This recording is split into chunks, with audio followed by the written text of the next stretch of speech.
Động vật ăn cỏ.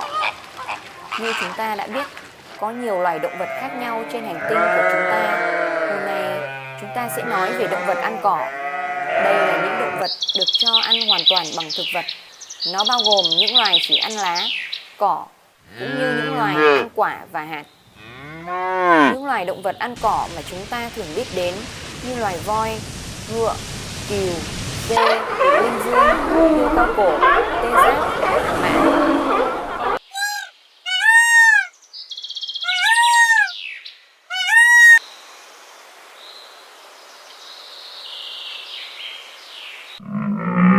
Hươu cao cổ thường sống ở savan, đồng cỏ và rừng thưa.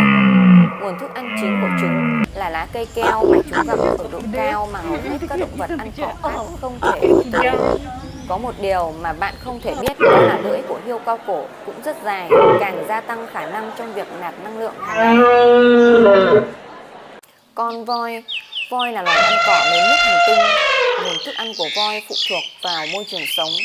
Những con voi sinh sống ở khu vực phía nam Ấn Độ thích nhai lá, trong khi những con voi sống ở Zimbabwe sẽ thích ăn cỏ. Những gì loài voi ăn sẽ phụ thuộc vào mùa. Vào mùa mưa hay hạn hán, chế độ ăn của chúng sẽ khác nhau.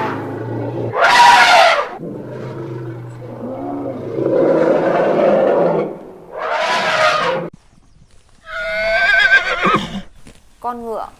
Ngựa là động vật ăn cỏ, chủ yếu ăn các loại thức ăn thô rạn sợi như cỏ. Như được biết, chúng cũng ăn cả các loại thức ăn có nguồn gốc thực vật khác như lá, quả, vỏ cây.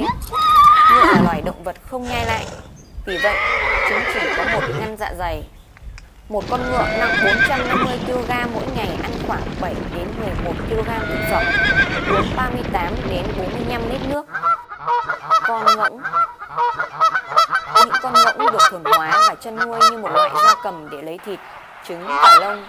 Ngoài ra, người ta nuôi chúng để giữ nhà, canh gác khá hiệu quả. Ngỗng là loài gia cầm khá phàm ăn.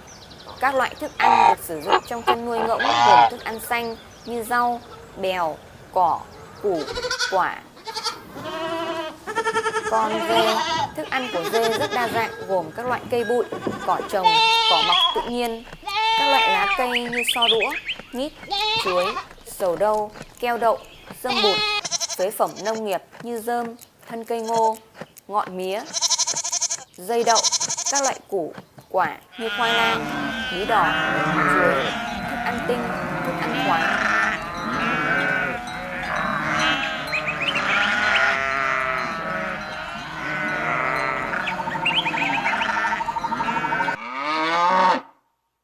Con bò. Thức ăn chủ yếu của bò gồm các loại cỏ tươi, rơm rạ, cỏ khô, thức ăn xanh thô.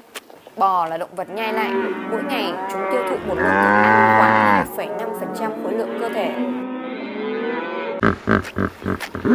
Hà mã. Hà mã là một loài động vật có vú ăn cỏ. Thức ăn của chúng là những loại cỏ mọc ở các cánh đồng, thảo nguyên. Ngoài ra, hà mã còn rất thích ăn các loại trái cây như chuối, táo và dưa hấu. Chúng thường ngâm mình dưới nước trong 2/3 khoảng thời gian mỗi ngày. Sau đó, hà mã sẽ lên bờ để tìm cỏ.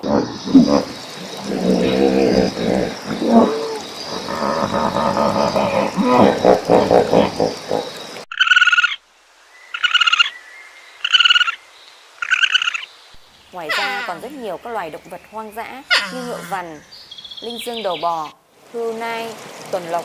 Chúng đều là động vật ăn cỏ trong tự nhiên.